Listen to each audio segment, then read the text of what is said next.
This is an air conditioner. Here's a group of them. It's also a water filter, an air purifier, a bike rack, a stimulus package, a therapist, a ShamWow, crime stopper, noise reducer, traffic calmer, and, oh right, a tree. Let me explain.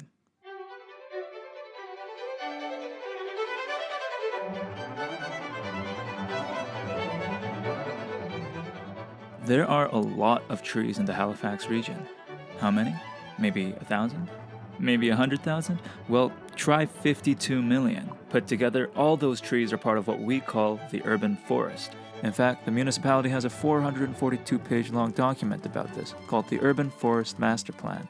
And if you're wondering why we need 442 pages for, trees, you've come to the right place. Because as it turns out, trees aren't just pretty things to look at. They actually provide many important benefits. For example, air purification. In a city, the air can easily become polluted, whether that's from industrial activity or even just traffic from the streets.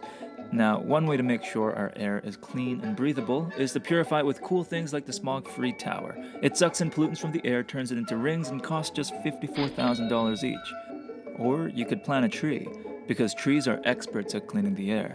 They trap airborne pollutants with their leaves and take in carbon dioxide through photosynthesis. In total, we estimate trees in Halifax trap 1,478 metric tons of pollutants every year. So next time you're, breathing, you can thank a tree for that. Here's another benefit. Trees are cool to be around. Literally. Yeah, they provide shade for people in nearby buildings, but they also cool through a process called EVAPOTRANSPIRATIOn. On a hot sunny day, trees are releasing water into the atmosphere, cooling the air around them, and that is crucial for a city. You see, urban areas have a lot of surfaces that either create heat or reflect heat, and that usually means cities are hotter than their surroundings, a phenomenon known as the urban heat island effect. So, is the solution to set up a bunch of air conditioners on our streets? Heck no.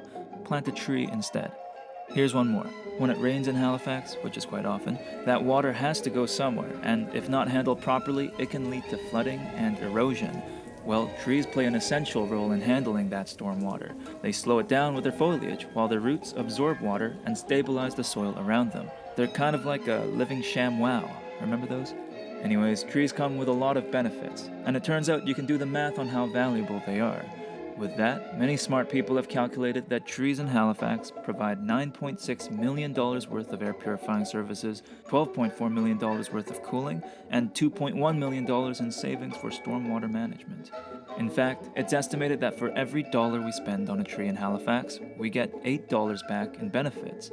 But money isn't even half the story here. Studies have linked urban trees to lowering stress, reducing crime, reducing noise, slowing down traffic, lowering road rage, reducing the number of accidents, increasing property values, and yeah, it's a lot.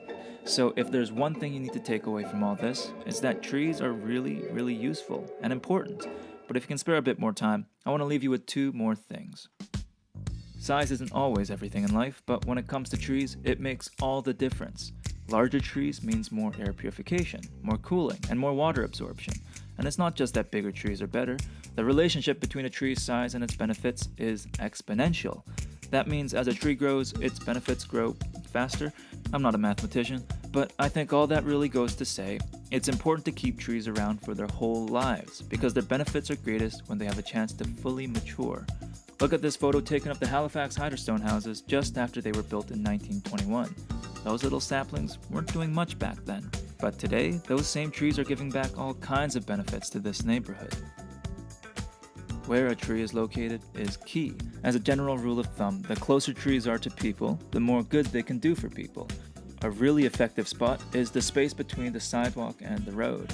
That's where a tree can provide shade and cooling for nearby buildings while absorbing pollutants from road traffic and, all that stuff I mentioned earlier. And that can be tricky. In many cities, this part of the road is also used for power lines, and having trees growing near these lines can be a hazard. That being said, the city's position is that it's still very much worth the effort to plant trees here and share the space, because the benefits are that valuable. On top of that, they'll soon be rolling out a program to prune street trees regularly, every 7 years, to help manage those risks. And that's just great. So, to recap, trees are valuable. Bigger trees are even more valuable, and the closer trees are to us, the more they benefit us. Now, I have to be honest with you. Deep down, I don't think we like trees because of their ability to sequester carbon, provide shade, or absorb stormwater. There's something more about trees that draws us to them, something that's hard to put into words or numbers. But the thing is, a lot of the time, that intangible feeling we have about trees makes it difficult to defend keeping them. On paper, they become a pretty thing to look at, a nice to have, but ultimately a second priority.